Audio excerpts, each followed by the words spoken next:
Oh, what's going on, everybody?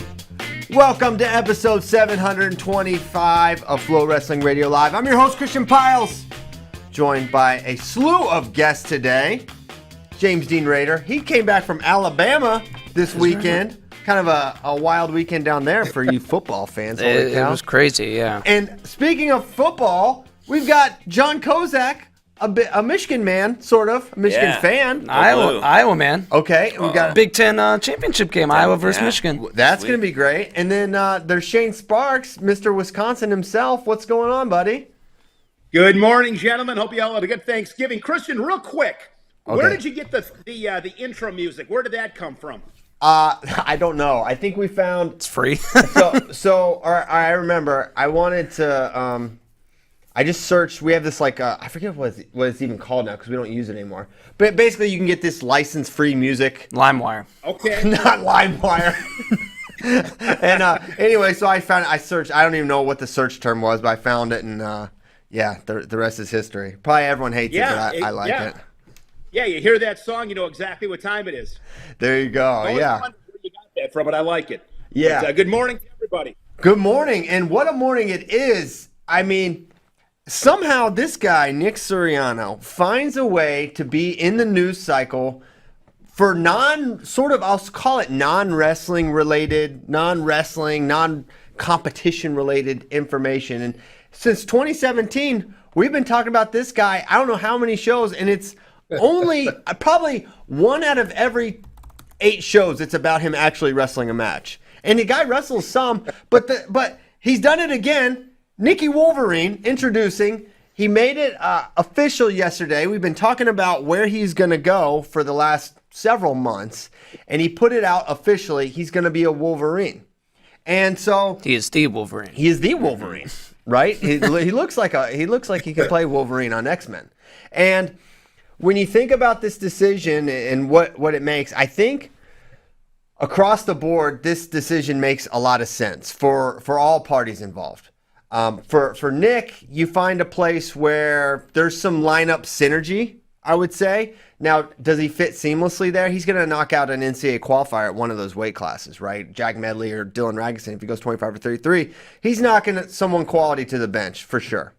But there's good synergy with the team, and I think what makes the most sense is you got to figure the guy's going to be tired of bouncing around. He goes from Penn State to Rutgers, New York City, Arizona. Now he's at Michigan. Is he going to really want to find his senior level home, another place after this? And for Michigan, it makes a lot of sense with the RTC, Cliff Keen Wrestling Club. They got KJ, Coach Bela Glazov's there, and the already established staff there. And he can help make a push for Michigan in Detroit, which is a huge opportunity. But the question is that came up, and we were talking about it pre-show. Shane likes to get into the bits before the mics cut on. He was ready to go, and the question became, well, does this push Michigan into title contention? Does this make them a contender?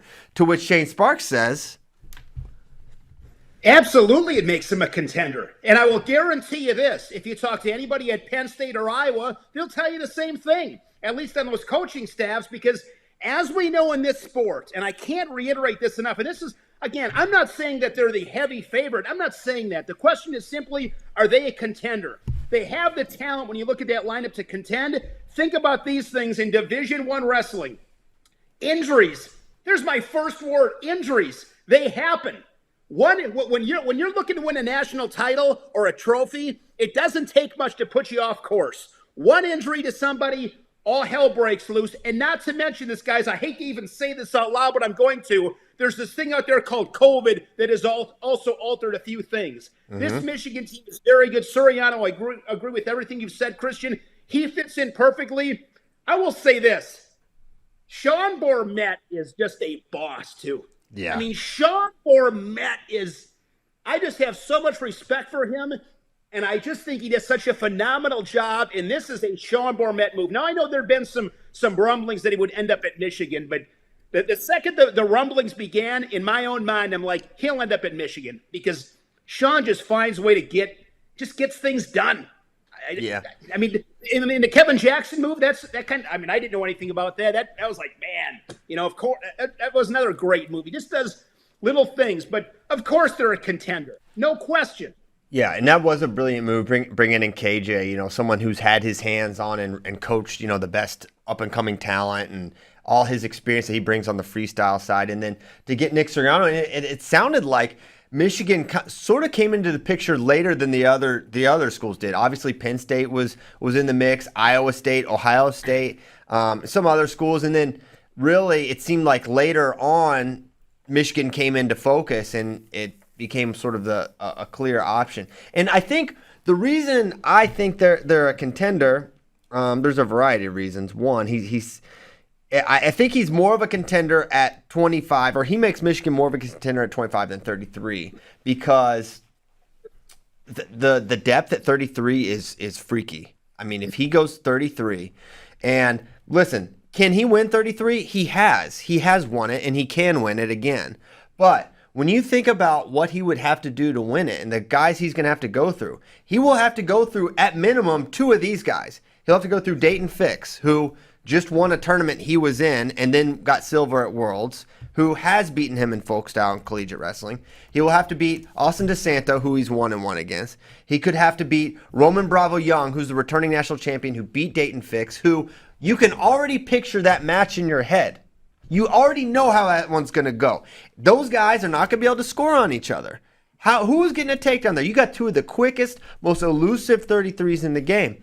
How is that going to be anything but a 1 takedown match? Okay? How is that decide if it at most? To me, I think that's a tiebreaker match, right? I don't see those guys taking each other down. I've watched them and Dayton wrestle, Nick and Dayton wrestle umpteen times, and they can't take each other down. And then you've got Vito Arujau, who has the last win over Nick Suriano. Now, he can beat those guys, but those guys can beat him, and they've proven as such. So it's a really uphill battle. Now, there is a potential major upside on the Michigan side if he goes 33 and he wins, because you knock down both Roman and DeSanto. But that's a big gamble. Where you look at 25, and I'm looking at it from the pragmatic side, not the elite competitor side, obviously. Pragmatically, 125, he's in the finals, right? I think he beats Glory. I don't think that's it. And then all he needs to do is be opposite Spencer Lee in the seeding. Now, weird things can happen with that, but I think he probably would be. And then I think it's Spencer Lee versus Nick Suriano Saturday night in Detroit. And man, I don't think there's a bigger match in NCAA wrestling than if that one happens. And so that's why, as a fan of the sport, I want that drama. I wanted that Dake Taylor drama 2013, and we could have it here with Spencer and Nick. And I selfishly hope it happens. I think it would be an amazing moment for the sport. I think it would drive insane viewership for NCAA finals. And yeah, so I sort of hope that's what happens. Although I don't think that decision's been made. Does it change your mind at all if Vito ends up going down to 25 by NCAAs? No. And another obstacle. I don't think so. And one less obstacle at 133. I don't think so. I mean, Vito's obviously really good and can beat Nick, but I think if I had to rank the toughest matchups for Nick at 33, I think Dayton and Roman are the 2 toughest matchups. And I know I say that, and I know I love Vito. I think he's so good. But I end up picking against him a lot, and a lot of times I'm wrong about that. I didn't think Nick would lose to him at Senior Nationals in 2019, and he did.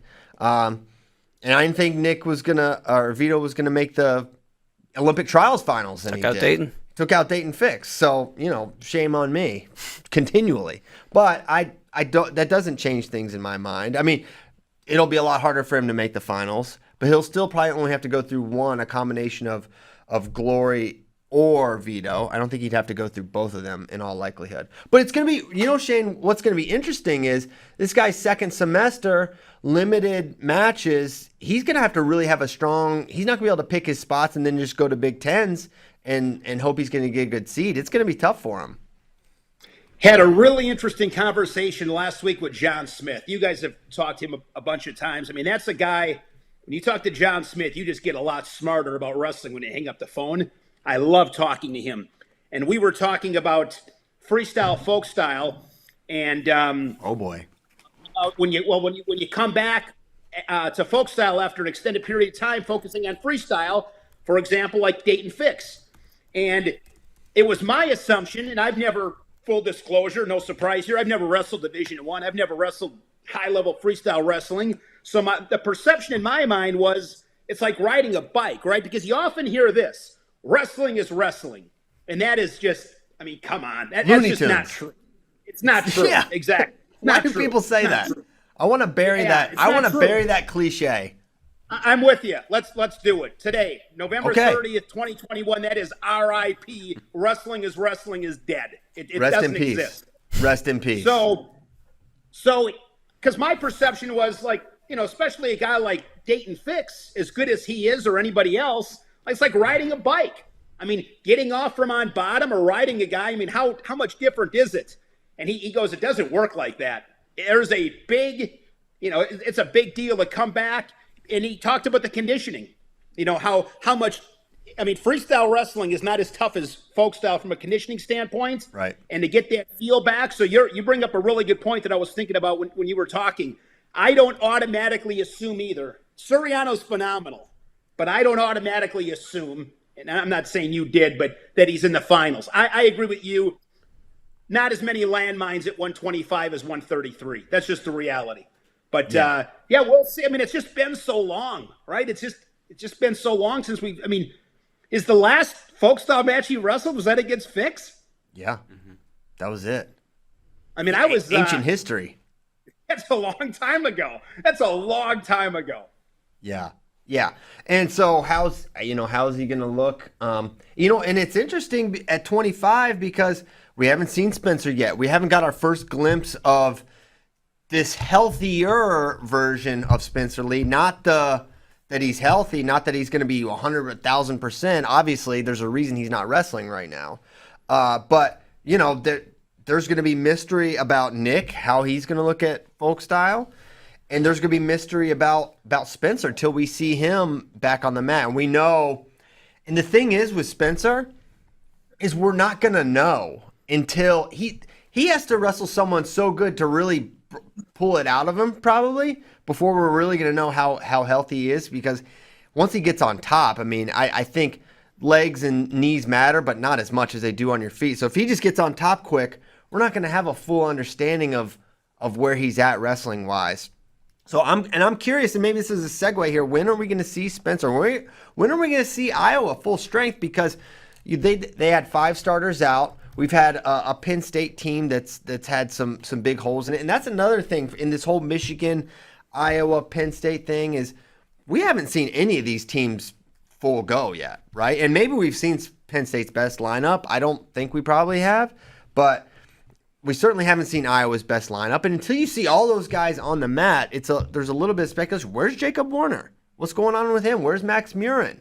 We kind of know the deal with Spencer Lee, but seeing Nelson Brands wrestle at 174 an extended period of time is sort of alarming to me, because what does that say about Michael Kimmer? Because I thought Nelson Brands was going to be there 84. But also, where's Abe Assad? Because Miles Wilson wrestled. Because Abe Assad just kind of been wrestling. Yeah, so I mean, there's a lot of questions about these lineups. There's a ton of firepower on all these teams. There's a ton of firepower on Iowa and Penn State and Michigan, but and getting to Michigan, where's Mason Paris? Is he healthy? Right? Because we haven't seen him. So there's so much unknown. And how much of that, Shane, do you think is it's November and we're just not going to put guys out and not going to have that risk? Or how much is it, hey, maybe there's legitimate injuries here and we don't want to see these guys. These guys literally can't wrestle. Yeah, those are great questions. Probably a combination of both would be my guess. I mean, I know this. These coaching staffs know exactly what they're doing, but I mean, I'm just going again. I have no idea, but the Spencer Lee thing is interesting to me. It's just interesting. I mean, I don't know. I'm really curious to see how this stuff plays out, as like we're talking about, because I'm not sure. The one example that comes to mind for me, and I could be wrong on this. I just kind of shoot off the cuff, but when Ohio State won it in 2015, I don't believe they had that championship lineup until the Big Tens. I don't think it was ever everybody set up until the Big Tens. And that's one thing we know in college wrestling, right or wrong, the way it is, the reality is it's about that national tournaments. And you're ready by the conference tournament. Well, I mean, now you got to wrestle more, I guess, but it's just not, I think probably a lot of it's November. It's a long season. I mean, national tournament's 4 months away, and that's a long time. So there's just no reason, the juice isn't worth the squeeze, right? Is that how you say it? I mean, right now there's just no reason to push these guys out there. Yeah. And so if they're not ready. Right. Talking with our friend Andy Hamilton, he said in 2010, the last Metcalf year at Iowa, that they didn't have their full lineup until Big Tens, and they ended up winning that year, kind of running away with it. Ketty had a neck injury, I'm pretty sure. Dennis, ankle. Erickson had torn his pec. So they were kind of like piecemealing it together until Big Tens, and then they kind of ran away with it that year. I'm pretty sure that was one of their most dominant wins. So yeah, we've seen it. We've seen it in the past. It's unfortunate for wrestling fans to not see the teams full go, and we're tuning in. We can't wait to watch. These fans are showing up. They're watching these matches, and we're seeing it kind of across the board. Like, you're expecting one thing, and then you get a different lineup. And this isn't about any one program. This is there's a number of programs that could be referring to right now. So with Soriano, I thought the decision was made about the weight. I don't think it is, though. I don't think it's 100% known what weight he's going to go. Maybe in Michigan's mind or Nick's mind it's made, but it doesn't seem like it's fully known. So I would assume we would get that decision probably not anytime soon. But what I'm curious about is for Ragusin, he's a guy who has a red shirt available, but he's also wrestled. If they pull, I think it would be an interesting signal if they pull him out of competition. You can finesse like a medical red shirt pretty easily with that stuff. If you haven't wrestled a certain amount of time, it's pretty easy to get a medical red shirt. So maybe that's available. So keep a close eye on Dylan, and if he keeps wrestling, then I would assume maybe they're not going that route, or maybe that means Nick's going 125. I don't know. That was my first thought for the team, was with Ragusin having a red shirt and the depth of 133 compared to 25, Medley's more of a All-American threat maybe than Ragusin, but maybe it's negligible, the difference there. Well, it's interesting because maybe Medley is more of an All-American threat, but I feel like Ragusin is the better wrestler with a little more upside, so it's like weighing those two things as well. But I don't know. I mean, Medley is super tough guy, but it's hard to envision him on the podium, whereas Ragusin's like kind of a blue chipper. He showed he was really tough last year, especially in freestyle. But so I don't know. It's an interesting topic. It certainly adds another wrinkle of excitement for the NCAA season. But Michigan, we updated the rankings, and even with the addition of Soriano, it did bring Michigan up from 5th to 3rd, but they're still back. Here, let me look at this. So it's 121 Iowa, 109 Penn State, 71.5 Michigan. So there's still a lot of points to be made up for Michigan. And, for a team like Iowa, they're close to optimized on the point side. Like, they can't earn many more for a lot of their guys. So they're going to need some regression there back. And Michigan's going to they're going to have guys like Dylan and Ragusin and Luan and Storr and Amin take jumps up if they want to really, and I'm talking about Cam Amin, big jumps up if they want to push for the title. But I think a trophy is now well at hand. And how much juice does this give? We've got Michigan versus Arizona State January 3rd live on Flow. What if that's Nick's first match for Michigan? That would be freaking insane. I think Michigan's also going to need to get Massa back. Oh, yeah.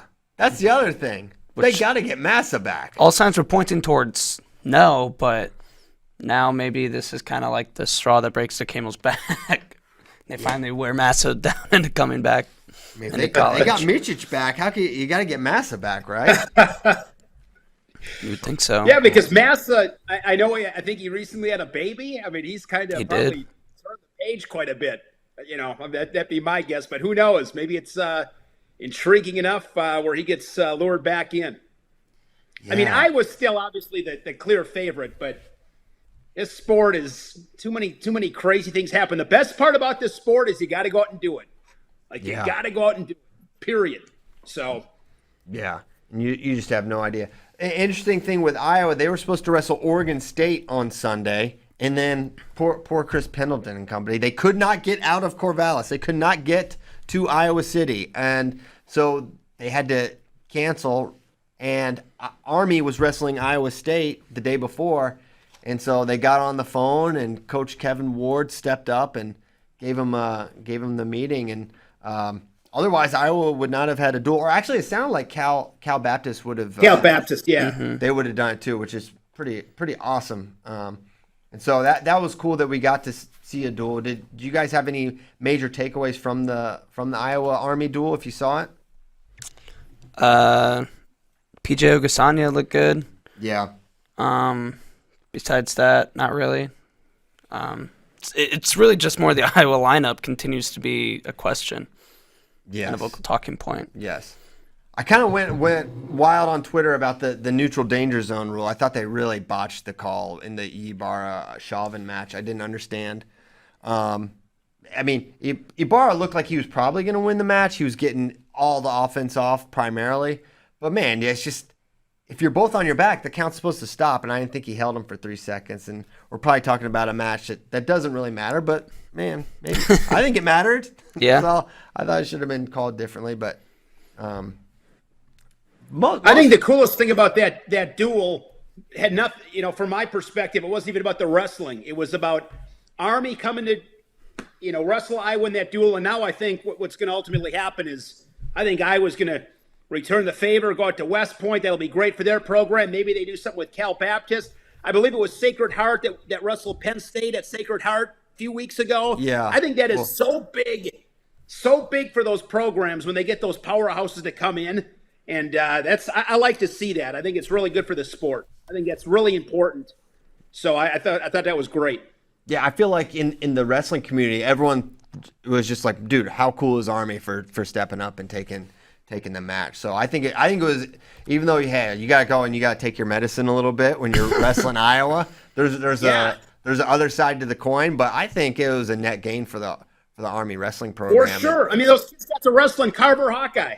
I mean, Yeah. that's a cool deal. I mean, that'd be an awesome opportunity. I'm sure it was great. Yeah, like you said, you go out and maybe you get whipped up a little bit, but that's what an experience for those guys.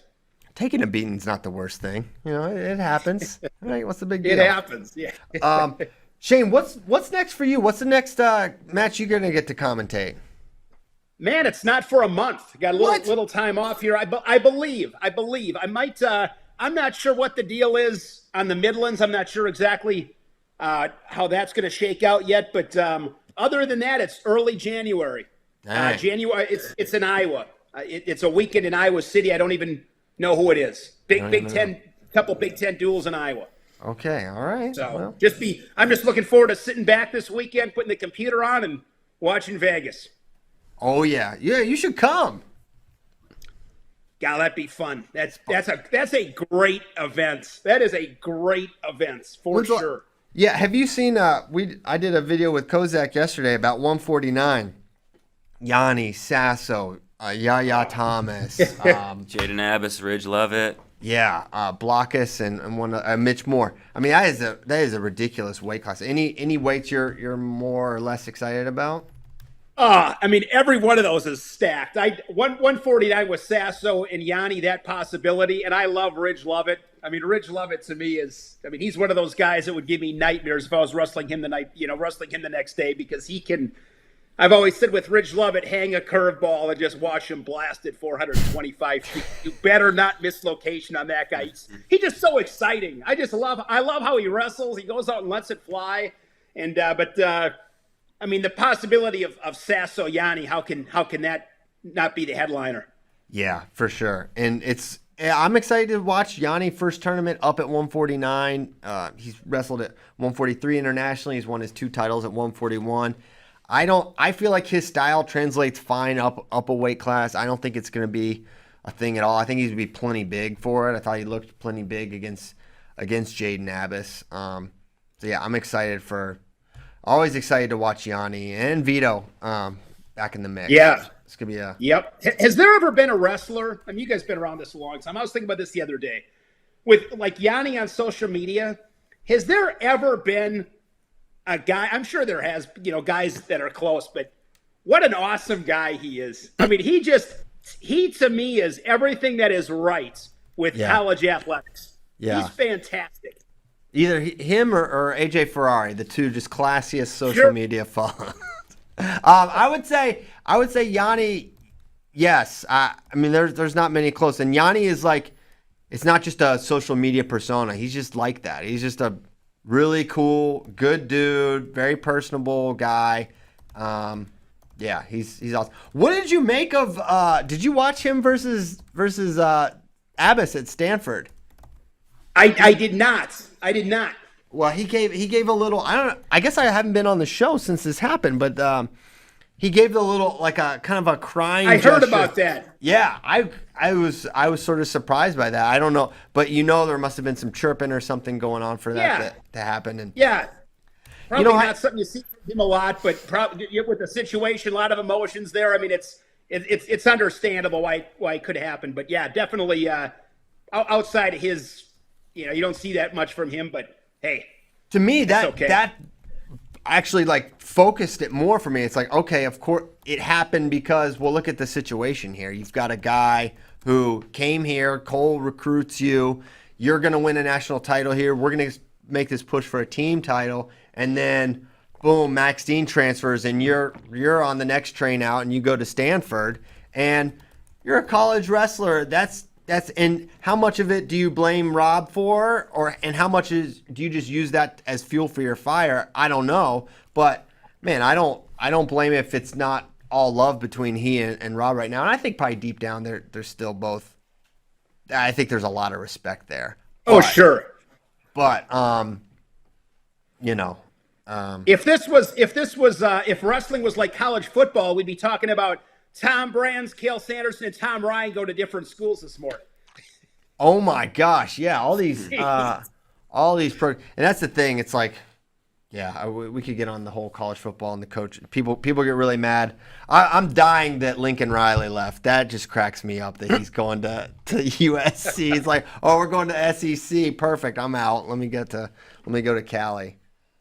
Wild. Hey, we got a special guest here. Someone Shane Sparks knows well. And you're going to get to know him here soon. His name is Dustin Kawa. If you don't know, this episode is presented by Takedown, #1 in singlets, made in the USA. Visit takedownshop.com for all the latest wrestling swag and build your own one-off singlet. Use code FLOW for 20% off your purchase. And we welcome to the show CEO, founder of Takedown, Dustin Kawa. Dustin, how's it going? Welcome. Good. How you guys doing? What's up, We got Shane Sparks on here. Good to see you, Dustin. You know we're doing good. We're doing good. So, Dustin, why don't you, for those at home that don't know as much about you, what is your background in the sport? I made a couple phone calls. Hey, who's this Dustin Kawa guy? I talked to our buddy Lee Roper. He said, this guy, he's a stud. He put a beating on me a time or two back in the wrestling days. So you were a great wrestler back in the day. But give fans at home a little perspective on you. Where do I start? Let's say I'm a Georgia boy to start with. Started wrestling at 7 years old. Won a couple state titles in Georgia. Was able to win high school nationals back in 1999. Senior nationals, which at the time was a group of only state champions and finalists all in one bracket. And so that at the time was really the ticket that gave me this college opportunity being a Georgia kid. At the time in 99, I never knew a college wrestler. It's funny to even say that, with internet and flow today, you get visibility to all types of athletes, but in 99, I never knew a college wrestler. And it's kind of crazy to say that now 20 years later. But wrestling at senior nationals gave me that scholarship to wrestle at North Carolina State. Got a full scholarship to wrestle there. Was a couple-time ACC champion and 4-time NCAA qualifier. So that's kind of my personal wrestling background. So give us so how did you get into starting a company and building it and Takedown? Talk a little bit about Takedown. Yeah, man, I was kind of backed in a corner. I was a sophomore in college and had my son, and so I was a Division I competitor, had a baby, and then had to figure out how to kind of make money and be a competitor at the time. Then back then you couldn't have a full-time job and be a full scholarship athlete, so it had its challenges. So I started running wrestling training camps and privates and whatnot while I was still competing in college. And then, right when I was finishing up with my career, I walked off the mat at the NCAA tournament. I actually got disqualified for running what they called at the time. Oh no, we were just gonna find out move. Hey, can you say what? Can you repeat that, Dustin? Athletes train. So I left college and opened up a training facility in Georgia. And at the time, there was really no model or business model to how to run a training facility for wrestling. And so I opened that up 17 years ago. And about a year into it, I couldn't ignore how ugly the sport looked. Graphic design, T-shirts, singlets. I came from a family of somewhat fashionable background and awards background. So I kind of knew what things should look like. And I just couldn't ignore how, lack of better words, how shitty the sport looked at the time. So that's when I opened up Takedown Sportswear. Did you were you inspired to do that when you saw all the "Hold My Headgear While I Kiss Your Girlfriend" T-shirts at wrestling? Because those are classics. I think you could honestly, retro is coming back. If you busted out a line of those for Takedown, I don't need any royalty on that. That's a freebie. Man, I tell you, those shirts are I have a pictures in my office that have bob wires in front of the T-shirt. I have the Kiss Your Girlfriend shirts. It just, man, the sport just looks so bad. So my vision back then was just making wrestlers fashionable. And being an entrepreneur my whole life, I'm about 20 years into this now. It was really just a push to embrace the sport of wrestling. I can't keep talking about what Georgia wrestling looked like back 25 years ago. But we were considered one of the worst wrestling states in the country. We were laughed about. I remember going to competitions and reading on the brackets, you got a Georgia kid, and we were laughed at, So I had a little bit of FU in me growing up, competing against the rest of the country, being a Georgia kid. So, coming back, it was really about helping the next generation of athletes, making wrestlers fashionable, and then pushing this movement towards, wrestling can be bigger in comparison to other sports, and then really trying to make a movement towards people believing that there's a career in wrestling. There was a lot of belief back then on giving back and helping the next generation, but nobody is really pushing to make money in it or to make it a career. And you look at Flow Sports or Flow Wrestling now, you look at all the training facilities nationally, like there's been a big shift in people saying, hey, I can actually have a career in wrestling. And back then that was really my thing, is like, how do we make wrestlers fashionable? How do we help grow the sport? But then looking at it from the business side is really where my head was at. What went into the decision? Because this is not a common decision, especially in clothing, but to make your stuff in America. Yeah, good question. Man, I was using the traditional third-party singlet manufacturers for a couple years, and had some success at it, but the world of wrestling was pretty limited as far as resource-wise. You had the Brutes of the world, you had the Cliff Keens, and those guys were like the staples for 30 years. And then you get someone like me that comes through that's like, I guess, a non-normal rule follower. And I was like, well, these guys aren't the only guys that can do this. There's some other guys that can kind of mix this up and give a different viewpoint to how the swag's supposed to look. And so using those guys for a couple of years, I recognized that we could do it. And so I started manufacturing in-house in Lawrenceville, Georgia. We're about 30 minutes north of Atlanta. And today, Takedown has about 100 employees, and about 50 of those are full-time in production. Dang, that's awesome, man. So what is new and exciting for you this wrestling year for you guys? Yeah, good question. First off, I'm just glad to get out of COVID and get guys back on the mat again. That isolation from sports the last year and a half has been crazy. So I'm glad to get the guys back on the mat. Two big things for Takedown. I've spent the last 3 years developing software that customers and really fans or anybody are able to go on and build uniforms one-off. They can design it, they can put their name on it, they can put their number on it, they can brand it themselves, order it online, and then we produce and manufacture all in-house one-off at a time. You can do one, you can do 300.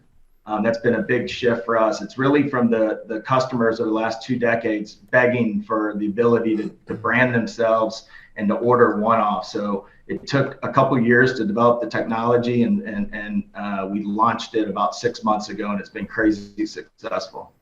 So, all right, this could go against everything you stand for, Dustin, but my son is obsessed with Rubik's Cubes. So you're telling me if I got on there and got a Rubik's Cube custom singlet, would that not go against your vision of wrestling looking cool? How would you print that? How would you be able to reconcile those differences? That's actually a good statement. So one of the things we did is let me start over. We have found that everyone thinks they're creative, but the reality is everyone's not, right? And so what we've done is we've created boundaries for people to think they're creative and design it themselves, but really we've restricted them to where it's still takedown design, if that makes sense. So while you can color and customize it yourself, it's still in the restrictions, the guidelines to make it where it still looks good and stylish. That's good. So it sounds like you don't think Rubik's Cubes are cool. So, all right, that's fine. That's fine. I've never been able to figure one out. I don't know how he did. He just it's a weird thing. Okay, well, and then the second thing that you guys are actually wearing some of the swag. Shane's not wearing any Takedown today, I see, unless he has a shirt on. All his shirts have buttons, Dustin. He doesn't own shirts without buttons. I do have some Takedown stuff. I was over with Dustin about a month ago already. We went to the World Series together, which was a good time. But here we go. I do have I got the some. ATL version on. Yeah. You need to get. Yeah, it's great stuff. So that's the second part.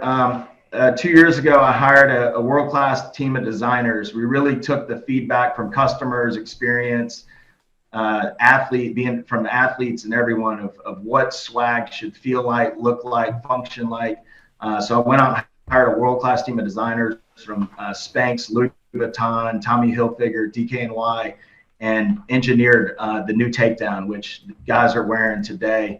It's an activewear athleisure side. We've been obviously selling the sportswear side for nearly 2 decades, but we wanted to bring in a more higher level product so you can wear on your day to day. I didn't think you guys would want to wear singlets on radio, so I figured we needed a more adult version of Takedown. Listen, if you don't work with JD Rader, but if he rolled up with a singlet one day, it wouldn't surprise me. This guy, he's got a Joe Diffie shirt. His style is all his own. So I wouldn't put a singlet past him, but appreciate the sweatshirts, Dustin. It's been nice. It's a little chilly. I mean, it's Austin, so it's not that cold, but I think I might have dipped into the 30s. Yeah, this morning. It's rarefied air. We're getting down there. It's Christmas. Although you're in Atlanta, so you get a little. It doesn't get but so cold there either. It's cold here today. I think it's in the low 40s. Oh dang. Okay. All right. So a little chilly. All our Pennsylvania and Iowa listeners are just rolling their eyes at us talking about this like those are cold weather. It's like that's called September, guys. Cool. Well, Dustin, it's been awesome having you on. Is there anything else before we get? We got to hear about how he got DQ'd. It cut out. Oh yeah, it got cut out when you got DQ'd. What did you do to get DQ'd? Man, I had nightmares for a lot of years after this, but I've forgiven the guy since then. Tim Foley and I had a battle throughout my senior year. I think he was ranked 7th in the country. He beat me pretty bad on our home match my senior year, and then we wrestled in the ACC finals. But back then he used to do like a reverse funk roll. And so before the Askren days, the funk was a traditional roll, and he would do a reverse funk where he'd raise his arm up, and when your hips flipped, you didn't naturally go the right way. And he just, man, he dominated the country with it. He was very successful. So watched a crazy amount of film on it, came to the ACC tournament, and still lost to him by a point. Well, man, who would have thought we get to the NCAA tournament, we're I think a round or two away from blood round, and we match up against each other. And I'd watched so much film on him for 2 months because I was frustrated at this reverse funk. I had to figure out how to overcome, this kind of new technique to the world. And I'd taken him down. I rode him for about a minute and a half, and then I threw an arm bar, the same arm bar that I pinned my guy in the high school nationals with. They called it illegal.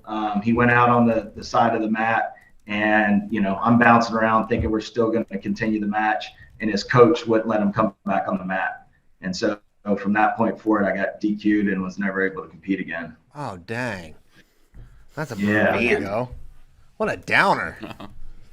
Well, hey, well, you're talking to 3 guys or 4 guys that never even made it that far. So it's a pretty freaking awesome story either way. It's funny you wrestled.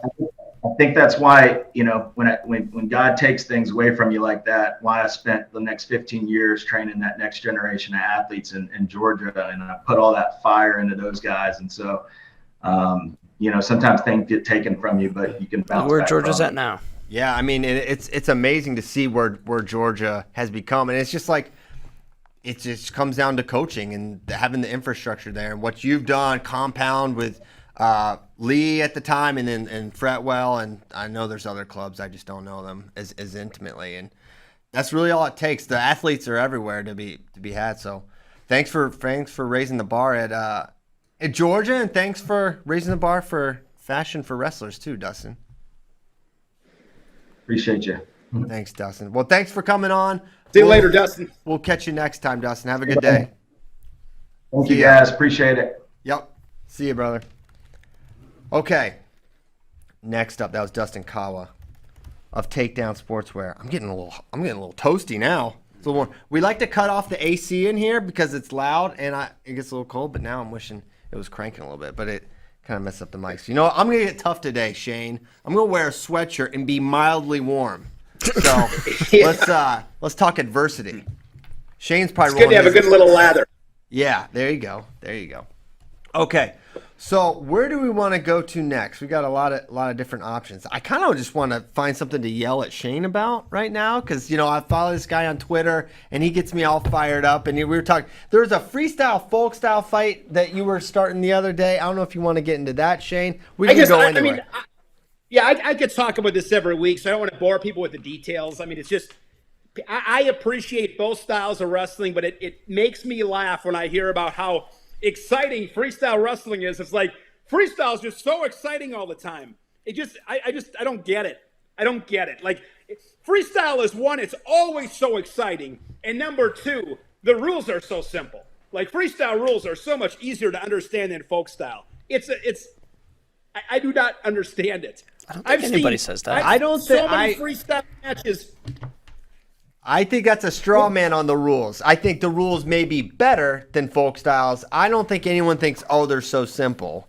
But on the entertainment side, I think on the whole, the matches have more action. And there's a lot of wrestlers who you watch them in folk style versus freestyle. It's a completely different thing. And take David not the Fix great ones. It's about the wrestlers and not as much about the style. The guys that know how to wrestle and score points, look at the people that win medals, Christian. Those guys score points. It doesn't matter what style it is. They go out there to score points.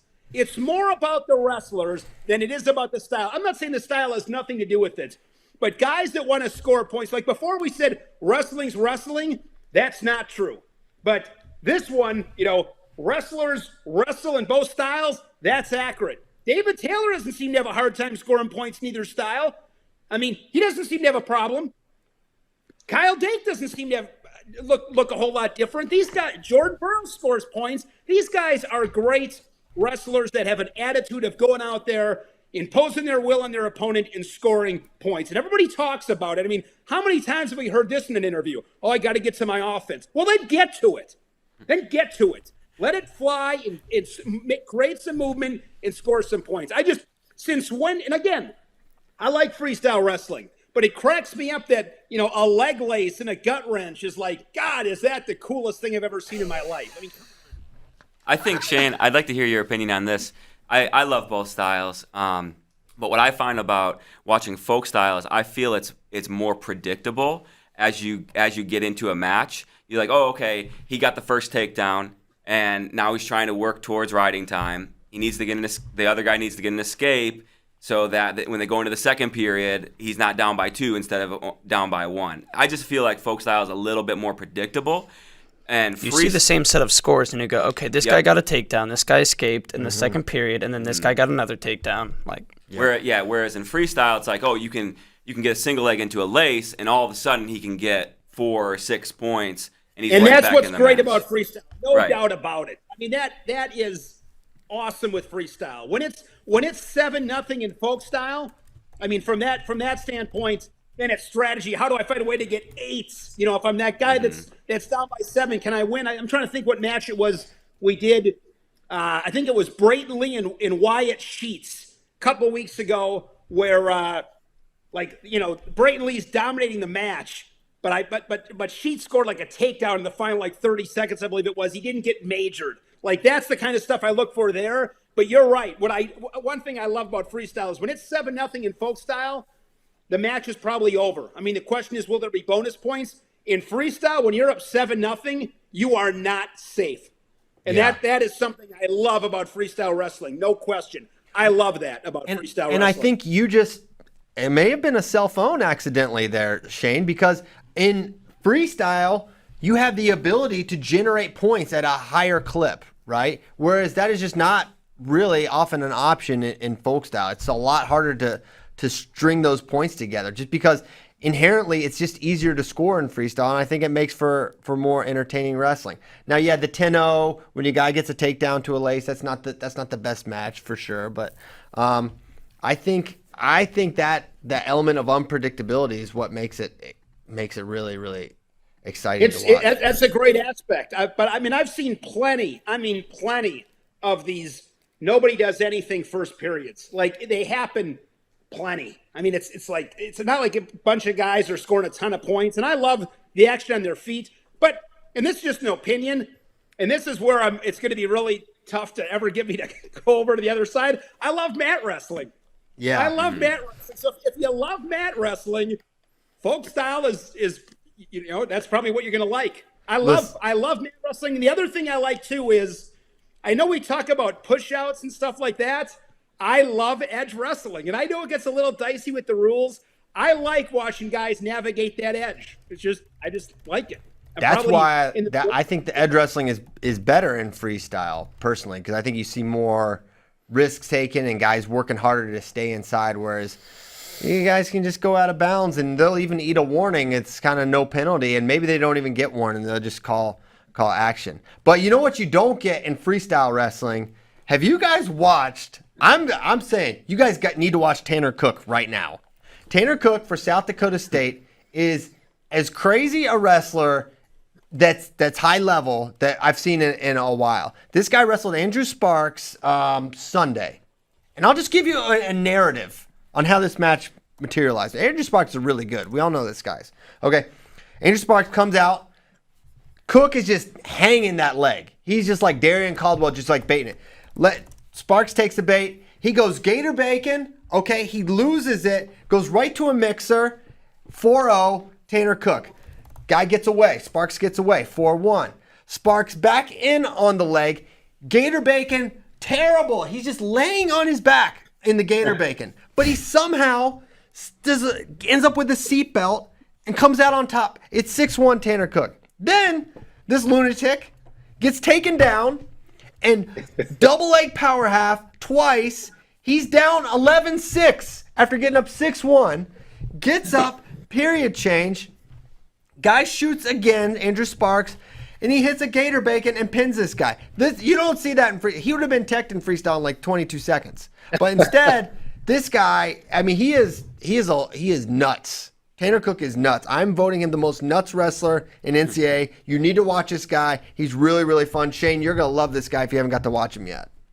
Yeah, looking forward to I just love the attitude. I mean, go out there, let it fly. And I know it's easy for us to say that, sitting behind the computers, but just create it. I mean, it doesn't matter what style of wrestling it is. When guys go out and wrestle, it's fun to watch. If they don't, it's not that good. But there's plenty of boring, and don't get me wrong, there's plenty of boring folk style matches too. I mean, there's plenty of them where it's like, gosh, I mean, like, what are you doing? Like, do something, fight. Yeah. What's your go-to when you're calling a match and it's a snoozer? How do you fill the time? What's your move? Quite honestly, I just let Jim Gibbons go off on something. I mean, Jim's got a great line where he'll be the first to tell you, hey, if it's quiet for a second, I'll just jump in. So, I mean, I never have to worry. There's never any anxiety. I know Jim will come in with something, but, I mean, it's, you don't get too many of them, but I mean, it's just, nobody wants to watch it. It's just not entertaining, right? I mean, you got to score points. Put some points on the board. So some other news, there were quite a few notable results this weekend in wrestling. The maybe biggest one, I don't know, in my mind it's the biggest, was Braxton Amos going down to Troy Rogers of Hofstra. Hofstra had a nice showing in this duel. Charles Small beat Chris Weiler, and then the very next match, Trey Rogers beats Braxton. And it looked like Braxton was probably going to cruise to a relatively close win. He was up He was up 3-1 in the third, and then it was, I think, a pretty bad hands to the face call, but terrible. It was borderline terrible. He had been warned like literally 10 seconds before for what looked to be a more obvious one, where it's more if I could smack JD's face, I would, and maybe later I will. But he got warned for that. And then a little bit later, he came right there, like on the top of the head, right at the hairline. And he got called for it. But then, that wasn't what lost him the match, or lost the match. Then he got taken down and ridden out at the end of the third, which forced overtime, and he got taken down again. So then the question is, we just watched this guy win Junior Worlds. We watched him win Junior World Bronze in Greco. And it's like, you can't say anything but what's going on with Braxton, because this result is just outside of alignment with what we've seen him do. To me, I think, what are the variables? There's a couple of variables. One, it's a different style, okay? I don't really think that is the issue here. I think he's like 16 pounds lighter at 197, from 213 down to 197. To me, that's the factor. To me, I think that's the issue. That's when I look at it and I see a dynamic wrestler not look very dynamic. To me, I think it's cut related, and I think this version of Braxton Amos. Listen, I said the guy's going to win a national title as a freshman. I don't think that's reality anymore. I think he doesn't look like I expected him to look down at 197, and I think he's going to have a great Division I career, but I think he might not be a 197, and we'll see. It could be something early in the season, like we all know Jay Jaggers. It took him half a year to get to where he was feeling good down at 141, and then by March he was the baddest dude at the weight 2 different times. So it could be one of those situations. I don't know, but part of me just wonders if he's too big. I think he's going to figure it out, and I think you see a lot of freshmen take those early season losses, but before Junior Worlds, I did like a little research thing about over the last 10 years, our junior world champs and our junior world medalists. Every junior world champ since 2010 has either wrestled in the NCAA finals or won an NCAA championship already. So it's like, I don't know. I think that's a match in November, and come March, you kind of feel like you're going to see a different guy. If you want great stats, you got to follow John on social media. Oh, yeah. I love that. I mean, he's got so many good nuggets. You do a great job, John. I love following your stuff. What are your thoughts? I mean, what's the word in Wisconsin about Braxton? I mean, everybody's just super excited to have him. I mean, he's the face of the program right now. I think that's fair to say, even though he's not, he's just a freshman. But I just, these things you never know. I mean, you might be right. I kind of think it's early yet. Wait and see what happens. Maybe, maybe now some of the perhaps, now you got a loss. Now that pressure's off. That goal's gone. Go out and get the next best thing. He's super talented. Again, mainly doing Greco and freestyle. You mentioned he got rode out in the third period.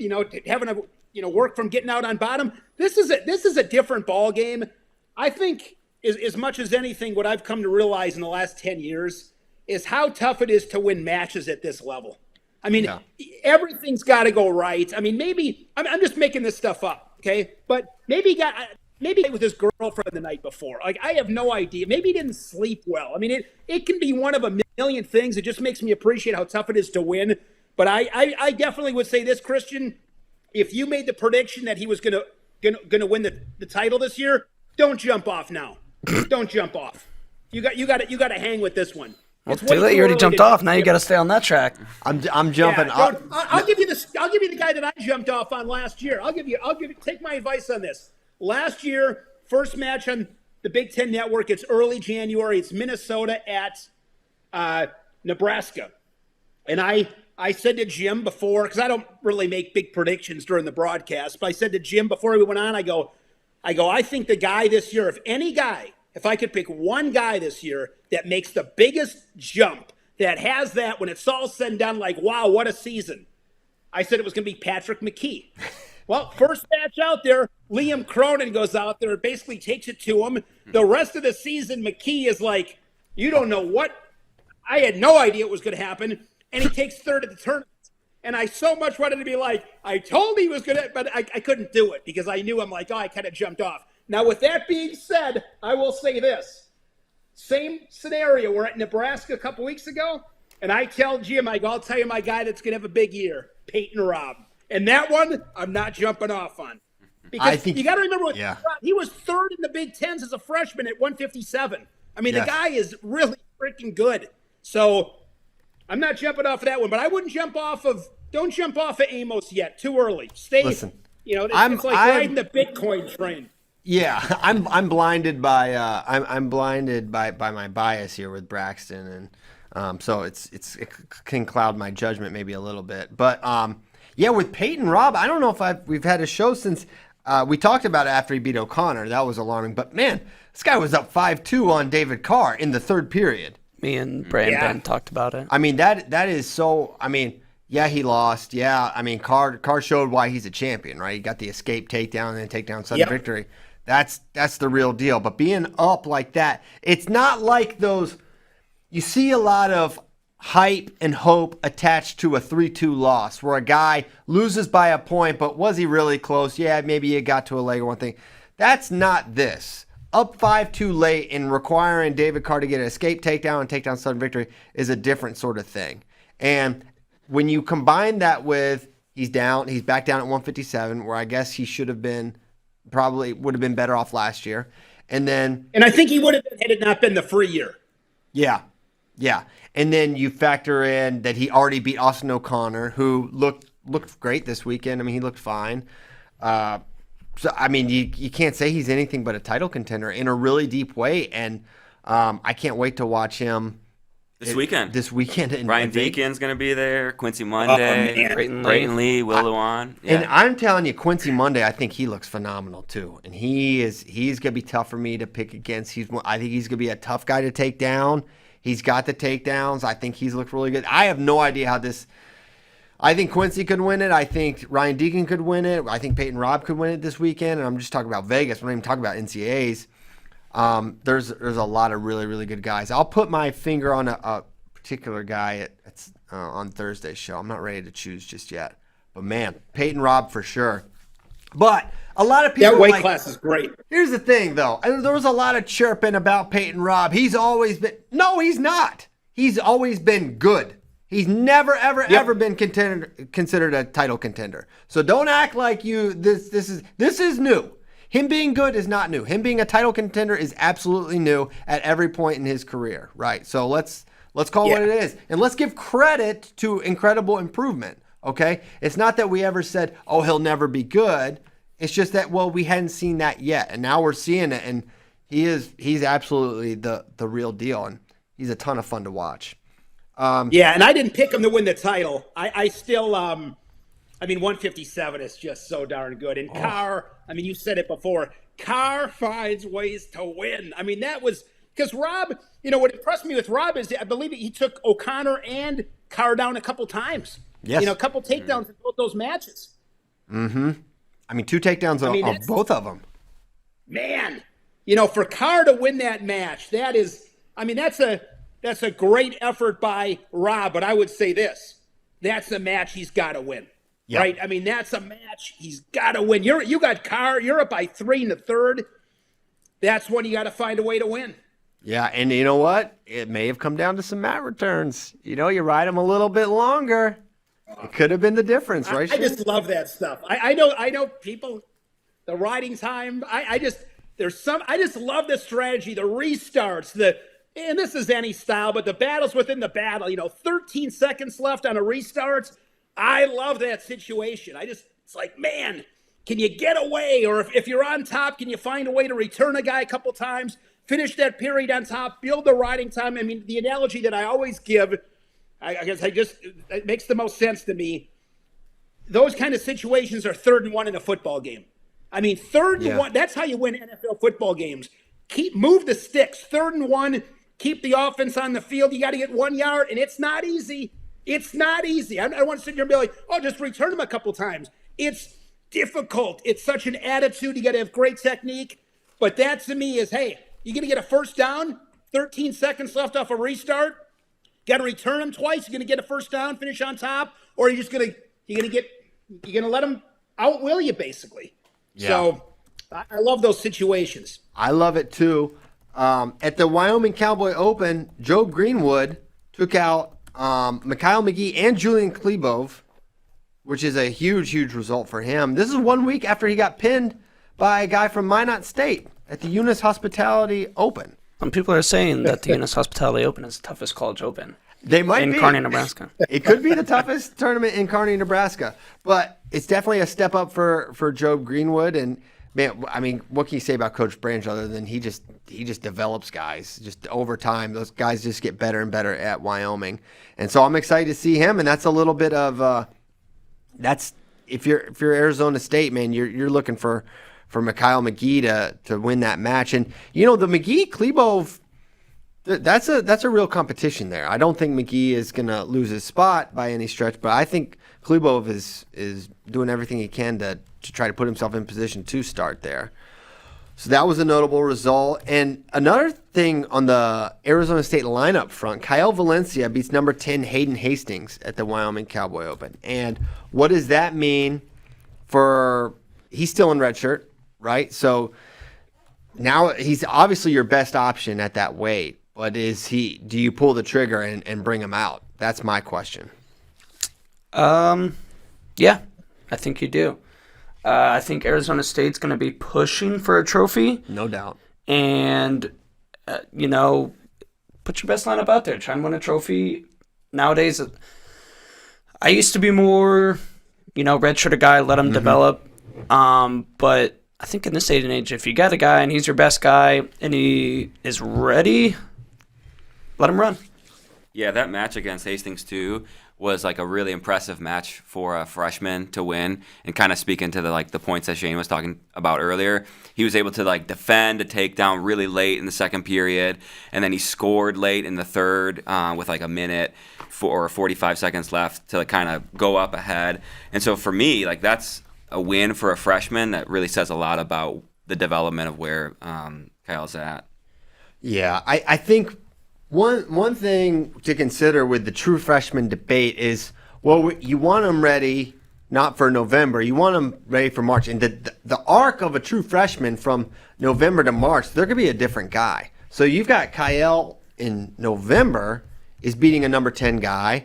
You have to assume he's going to continue to make strides there for Arizona State. And by the time, Pac-12s and NCAAs comes around, who knows where he's going to be. And I really thought going into this year, I was like, there's no way they use him, because I watched him and I felt like you can see all the tools, or a lot of the physical abilities there, and he really knows how to wrestle. But there were a few things that really concerned me about him that I just knew it would probably take a year or so to address. Like, the guy shoots a lot from space and just like has to finish a lot from here, extended and figured out ways to finish. But if he's able to beat someone as good as Hastings right now, then he may be his improvement is happening at an accelerated rate. And in that room, and that maybe that's not that surprising, especially when you consider his pedigree. So it'll be an interesting thing to watch with Arizona State to see what they do at 165. 74, excuse me. And then with Foy beat Tanner Sloan, who that surprised me a lot. I would not have expected Foy to beat Tanner Sloan. It was not all that competitive. I believe 9-3 was the final. Yeah, I think, and it was four takedowns to none for Foy over Sloan, which he basically dominated from start to finish. And it was cool to see Gable wrestle again in Minnesota, taking out AJ Neville's, and then more of high school wrestlers doing awesome in college opens. Hawkeye commit Colby Franklin dominates the Matttown Open. I think he had a tech fall in the finals. Correct, he did. Total beast. So very impressive there. Which is crazy to think about. I mean, high school kids, I mean, used to be that you would see the high school guys wrestling at the Midlands, and that was like the big, but now they're wrestling in all the opens. I hope we see some more high school kids wrestle at Midlands. That would be amazing. I know that Jesse Mendez had an interest in that. I don't know if he's still considering that, but I would love to see him throw his hat in the ring at Midlands. Yeah. Okay. It's unanimous. There it is. Okay, Jesse, please enter. I saw wrestle as much as you can, Jesse. I don't know if you guys talked about this already, but Jesse Delvecchia said he might wrestle at Midlands. Ah, yes. Oh, wow. Yeah. That'd be cool. Now, what's he doing now? Coaching. Is he coaching at Ryder? He's coaching at Army. Oh, nice. Yeah. That'd be awesome. I guess I didn't realize that. Okay. Jaden Cox is training with Cejudo and John Jones. That was kind of cool. John Jones says he got completely humbled. John Jones could use some Jaden Cox in his life. He needs some better influences. This guy, all the talent in the world, he needs someone that's his size or close to it that can, hey, John, you're not driving, dummy. Hey, John, put that away. Death, Texas, and John Jones getting arrested? Yeah. So Jaden Cox, you could help him turn his life around. So, but they were wrestling together. At? Yeah, I guess in Albuquerque. Okay. Jaden likes to do these things where he just travels all over. Like he'll train with Gordon Ryan and Nicky Rod and John Jones. And, it's like all of a sudden he's just in New York City. Yeah, he's in New York. So yeah, I'm curious where Jaden's going to wind up, long term with all this. And speaking of Michigan, does Sean Bormet get that one done too? And KJ. Fine, you got the KJ connection. I mean, all the stars kind of aligned for Jaden to go there. I know he's got an NJRTC affiliation, but it's tough to not look at Michigan as like a great option for Jaden. Yeah, that'd be a good fit. That'd be a good fit. No doubt. Okay, let's go to questions from friends. There's quite a few. We'll get to some of them, I promise.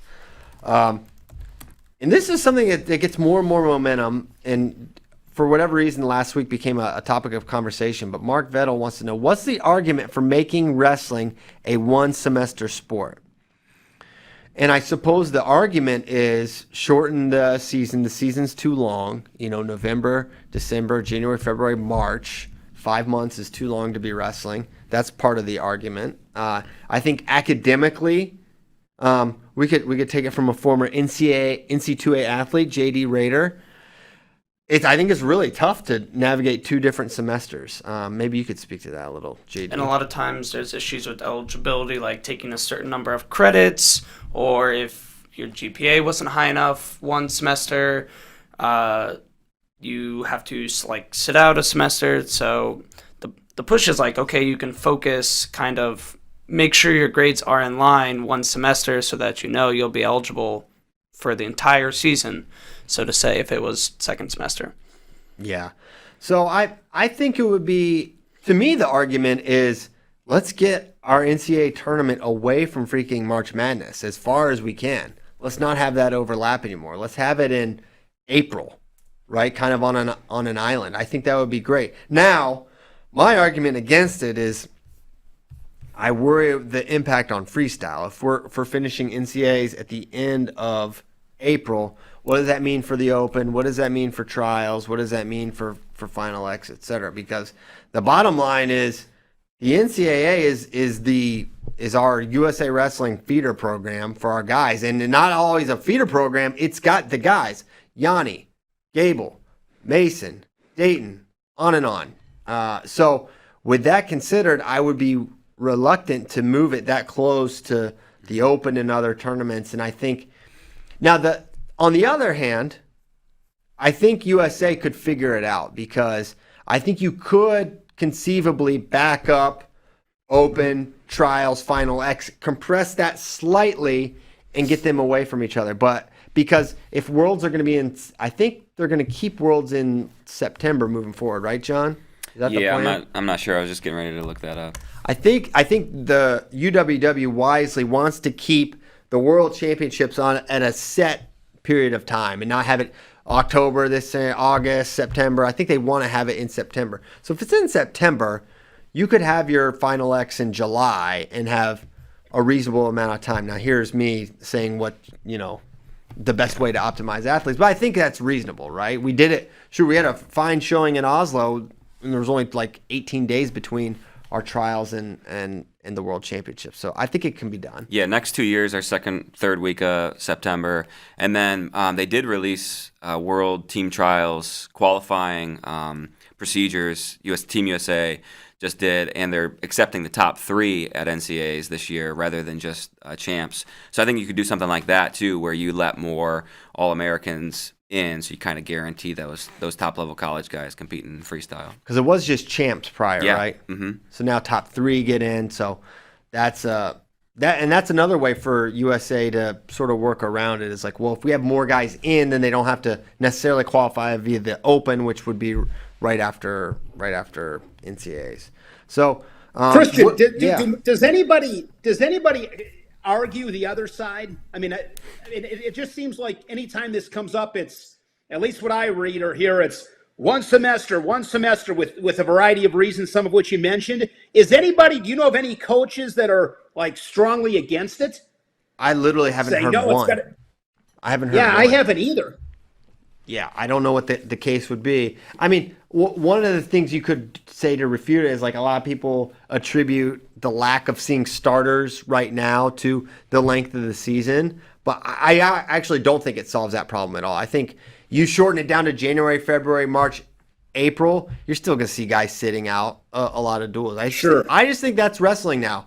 Right or wrong, for whatever reason, if it's... Unless someone is punished for sitting out duels, it will be pretty much what we've seen moving forward. Yes. Now, here's a great question from Mark Vettel, which ties into this, which is why I sort of segue. Would seeing wrestlers at the NCAA tournament based on their school's performance at the weight class solve the ducking problem? Would it be fair? I like the idea because it rewards team depth. I actually really like this idea. I think it's good because I think it accomplishes... And also, I've suggested this for UWW. I feel like for that ranking series, like when Sadulayev comes in unranked, it's just like, it's silly, right? So if you got Russians going to ranking tournaments, earning ranking points, I think that'd be great. And I think for NCAA wrestling... Kind of different, like international to college a little bit, because in international, you incentivize the individual because you want the individual star to go. I think those ranking series. I do, but but what happens is they don't go, and you have disingenuous seeds. That's what happens. So that's what I want to avoid. The thought and the process behind it is, hey, stars come to these tournaments. Isn't that what would happen though if we did the same thing where we tied it to the teams rather than to the individual? Yeah. So you'd be like, well, it doesn't matter what Spencer Lee gets seeded. So if he's the number 32 seed, he's going to roll his way through, and then it punishes guys who have wrestled all year and have earned that high seed when you just throw Spencer into the mix. That is the counter, and that's the obvious counter is like you're going to have if Iowa doesn't use Spencer till Big Tens or something like that, which I don't think is going to be the case, but it's just a hypothetical, then their seed's low, and then he ends up the 6 seed, and that screws the 3 and the 2. And I think seeding over the past few years at NCAAs has been better than in years past, right? Yeah. From what I can remember. Well, I think Mark's point is, or his hypothesis is, we're not seeing guys because of seeding purposes. I don't honestly think that's it. I don't think anyone's protecting seeds. A lot of these times you're seeing guys not wrestle against the higher ranked guy, right? Where it's only to their benefit to wrestle. I think it's another thing going on that is prohibiting these guys from seeing full lineups as often. There's an interesting question. Let me see if I can find it. Is Nicky Wolverine one of the best at creating hype in our sport? Yes. I'd say yes. People are excited to watch Nick. People are excited. I think the mystery about him, I think the unpredictability of his basically entire career makes people really interested in watching him for whatever reason. Kind of backtracking a little bit. So, do you like the idea of a ranking point system 2 seed? I don't see what the harm would be. I think it'd be good. You think about right now with Michigan or Iowa, they're 25. Like, if what I wouldn't like is, okay, Nick comes back second semester. He only gets a handful of matches plus Big Tens, and his seed's not great because he hasn't been in the streets all week. Even though Michigan's had a 25 that's been doing really good, pretty good for him with Medley, then the seed could be. I think it can make more genuine seeds. Here's what I like. Okay, well, what about a really good guy's wrestling gets hurt, and then the backup's not great, and he gets a really good seed? That is the indisputable other side of the coin. I like putting the seeding out all year long, so you can see where guys are at, and ranking all year long. That would then be you so say, fun. okay, Spencer Lee's number 1. So it's like the college football series. When those come out on whatever Sunday night or Monday, you're like, oh my gosh, Cincinnati's out of the top 5, or they're in the top 4, or whatever it is. I think that would make more of intrigue and keep focus on what's going on throughout the season. We got to do that. Shane, pull some strings. I like that. The only thing, and I really like that idea on its surface. I just wonder then, would people shut it down? I don't know. What do you mean by shut it down? If you had a super high seed, would you? Like not wrestle? Not wrestle lower seed? Then, yeah. Well, I don't know. The thing is, that's like I'm saying, unless someone is punished for not wrestling against No, I've always a lower agreed seed. with that. I Well, just they don't know have what a the point. answer is. They have a point system already. They have like their matrix thing. Yeah. They run it all already. So it's like they have that already set in place. And then if they still have the conferences, it's going to change after so then focus goes on the conference championship, and then there's the big question afterwards. Okay, where do they lie now? Yeah, just crunch them again. Just crunch them. Just hit the button. Well, how do you feel about similar to the college football playoff, where you don't necessarily like at your conference tournament qualify in? It's okay, we're taking the top 33 guys based on this alone, and you see it all season long. You still have the conference tournament, but it's to win the title, not to qualify in. I don't know. I kind of like the auto qualifier thing. I think it's good. I mean, the bottom line is the best 33 guys get in almost without fail. Bottom line is it's 33 guys. The best guys are getting in. Yeah. Yeah. So, yeah, I don't know. That would definitely. Yeah, would that be bad? What would be the negative of that? If you just didn't see, if conference had nothing to do with it, conference would still have tremendous value because you'd be able to go from. It's for your conference. It's still a huge tournament. It's for your conference. Well, let's say champs title. still get in. I think champs should always get in. If you win your D1 conference, you get in. Okay. Well, Can see. that's pretty much the case anyway with the amount of conferences. I think there would be instances where that would not be the case. But anyway, so I think it would be cool to see it. but I don't know if we will. What college football's done, where every week matters, it's Yes. fantastic. Every single week, it's big time. Listen, and you're everybody seeing- waits for Wednesday nights. I mean, when the rankings come out, I mean, they have mastered that. I think college football. It's About as good as you different in individual sport. Yeah, it's tough. I mean, there's no scenario where you don't see the Alabama starting quarterback every week. Not play. Yeah, exactly. But it's routine. You're not even surprised when it's like, oh, this star wrestler's not wrestling. This star wrestler's not wrestling. Is it? Okay, that's Go to make a dual championship the title and make every duel matter by like, okay, we're only taking the top 8 teams and you basically can't lose a duel. But a lot of these guys, I mean, you can hold out. Take Iowa as an example. You can hold out 5 stars and still win a duel. So it's tough to. Yeah. There's still not many teams that can make these guys lose. To me, it's the magic wand, right? I mean, it's the biggest. To me, it's the biggest thing in wrestling as far as like what I love to fix if I could. And I'm not saying none of this stuff makes sense. You got to be healthy. I mean, as long as the ultimate goal is, winning that NCAA championship in March, if that's the objective, then you navigate things differently. But I've just always thought wrestling has, and we've gotten a lot better, but marketing the stars. I mean, you look at other sports, it's about the star power, and people want to see the stars wrestle. So when they don't, I mean, can you imagine? I mean, I'm just putting myself in the, as a 10-year-old kid. I mean, I remember guys I was just telling my son this story this weekend. My favorite college wrestler is Chad Zappital. Wrestled for Iowa, 3-time finalist, 3-time runner-up. He's my favorite guy. And I can remember being like 14, 15 years old, 15, 16, going to watch Iowa, Wisconsin, or the Big Tens in 92 were in Madison. And Chad Zappital's like warming up, and I'm like over by him just praying to God he makes eye contact with me. I mean, I just absolutely, it was a game changer for me. It like literally changed the way I thought about the sport because I was able to see the Hawkeyes. It was the coolest thing ever.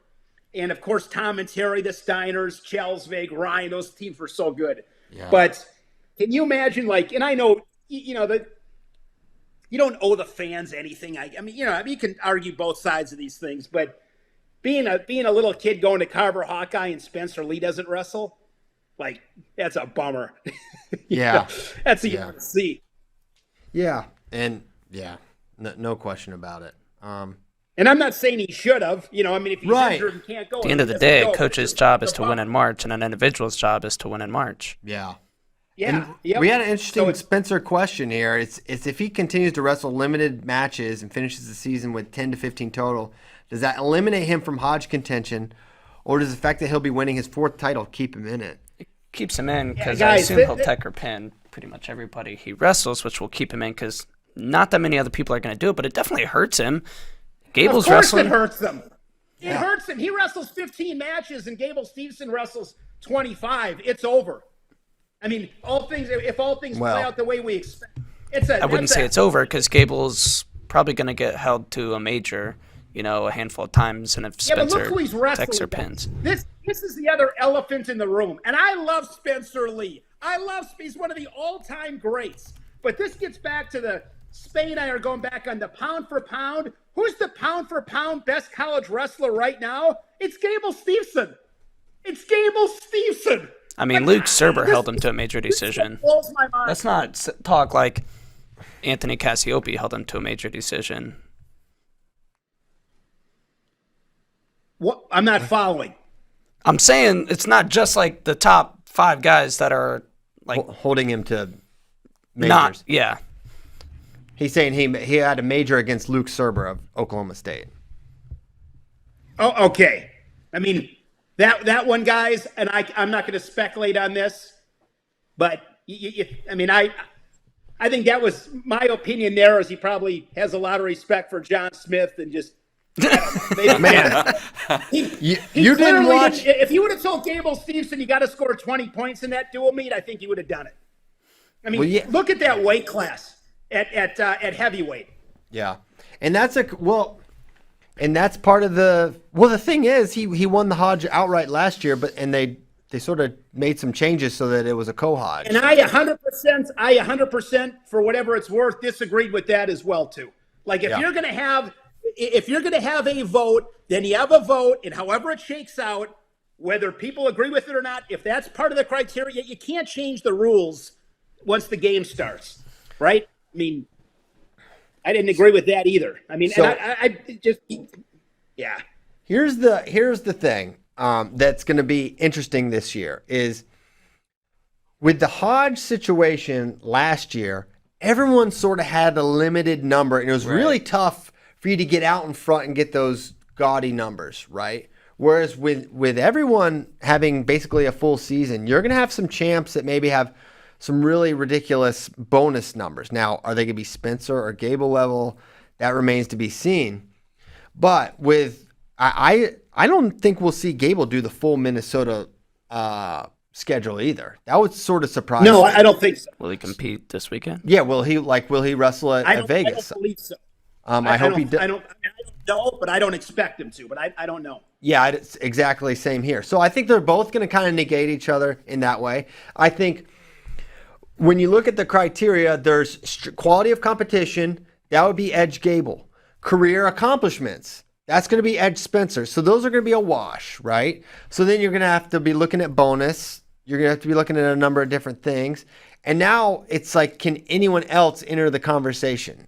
Can anyone else come and be a bonus point scoring machine? And, you know, I don't know who that would be, right? Is Yanni going to be a big-time bonus point scorer? He's traditionally been excellent, but he's not been like a gaudy pinner. Like he straight up wins. The guy's lost one match ever.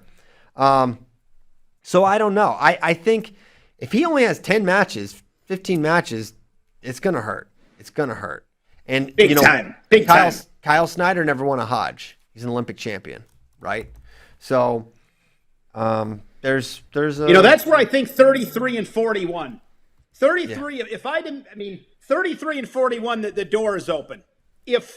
Because I just, and again, it's based on the criteria, and I'd be lying if I said I know every little criteria of the Hodge, but I can tell you. It matters who you beat. It matters who you beat. Yeah. I mean, come on. That is one of the criteria. It's pins, it's number dominance, it's you know, heart and citizenship. That's a big one. Technically, Gable's heart is larger. That's probably indisputable. That is true. That's seventh criteria. That's the seventh criteria. Actual heart mass. Yes. It's huge. So yeah, it's I love the Hodge. It's you know, we there's little nits to pick on it, but it's the best, and it's fun. It's a fun little through line for the NCAA season to talk about, and it'll be fun to Spencer. You know, Tom put it out there. He wants the Hodge. He wants to be a 3-time Hodge Trophy winner, and you know, acting like it. well, yeah. I mean, well, Are you know, guys?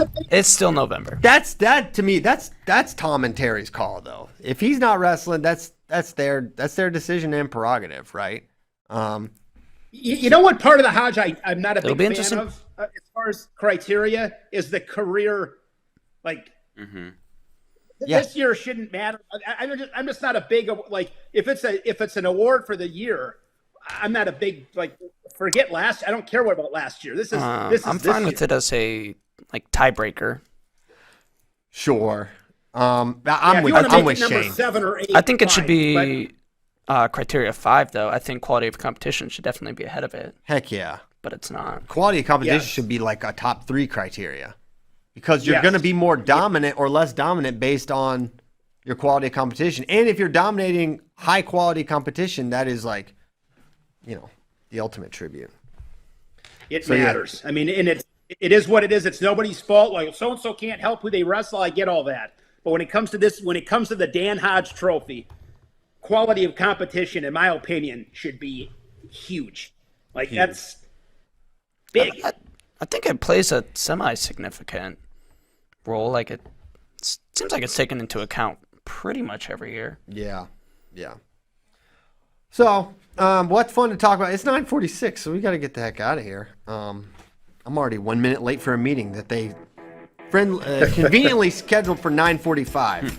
I've done this show since 2015 at this time. It's okay. I'll be late and it'll be fine. We thank you guys so much for tuning in. I thank Shane Sparks for hopping in. We got to have someone Love from being here, Wisconsin guys. on this show. Thanks for coming on. We'll be back tomorrow. That's Taco Wednesday for those of you at home. We'll have plenty more to talk about CKLV, other wrestling nuggets.